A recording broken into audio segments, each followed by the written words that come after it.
नमस्कार. आज मी तुम्हाला डॉक्टर बाबासाहेब आंबेडकर यांचे शैक्षणिक आणि सामाजिक कार्य याविषयी सांगणार आहे. जसा जन्मतो तेज घेऊनी तारा, त्याप्रमाणे भारताच्या पावनभूमीवर अनेक महापुरुषांनी जन्म घेऊन देशासाठी आणि समाजासाठी अहोरात्र कार्य करून सामाजिक बांधिलकी आणि राष्ट्रनिष्ठ जोपासले आहे. त्यांच्या या सेवेचा वारसा देशवासियांसाठी आदर्श, मार्गदर्शक आणि दिशादर्शक ठरलेला आहे. या थोर महापुरुषात डॉक्टर बाबासाहेब आंबेडकर यांचे नाव सर्वात वर आहे. झाले बहु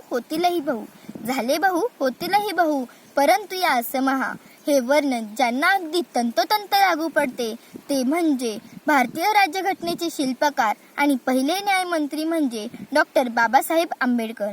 त्यांचा जन्म 14 एप्रिल 1891 साली झाला. त्यांचे प्राथमिक शिक्षण साताऱ्यातील गव्हर्नमेंट हायस्कूल म्हणजे सध्याचे प्रतापसिंग हायस्कूल येथे झाले. मित्रांनो, शिक्षण हे समाज परिवर्तनाचे प्रभावी शस्त्र आहे. शिक्षणाने माणसाला आपले हक्क व कर्तव्याची जाणीव होते. शिक्षणाचे महत्त्व विशद करताना ते म्हणतात की शिक्षण हे वाघिणीचे दूध आहे. ते जो पितो तो माणूस गुरगुरल्याशिवाय राहणार नाही. मूकनायक, बहिष्कृत भारत, जनता अशी वृत्तपत्रे त्यांनी चालवली. त्या काळात जे काही वृत्तपत्रे होती त्यात अस्पृश्यांचा प्रश्न मोडला जात नव्हता. त्यामुळे अस्पृश्यांसाठी स्वतंत्र वृत्तपत्रांची गरज होतीच. तसेच त्यांनी थॉट्स ऑन पाकिस्तान हा ग्रंथ लिहिला. मित्रांनो, थोडक्यात काय तर प्रत्यक्ष वाळवंटात नंदनवन निर्माण करण्याचा चमत्कार त्यांनी केला.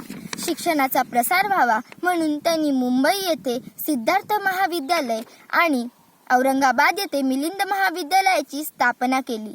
मित्रांनो, डॉक्टर बाबासाहेब आंबेडकर हे फक्त पुस्तकी पंडित नव्हते, तर त्यांनी आपल्या आयुष्यात आचार आणि विचार यांची सांगड घातली. आपल्या तत्वज्ञानाला कृतीची जोड घातली. रंजल्या गाजल्या जनतेला, स्त्री वर्गाच्या शेतकरी मजूर वर्गाला समतेची मंगल वाट दाखवली. भ्रष्टाचार, अनिती, अत्याचार, अन्यायास त्यांचा प्रखर विरोध होता.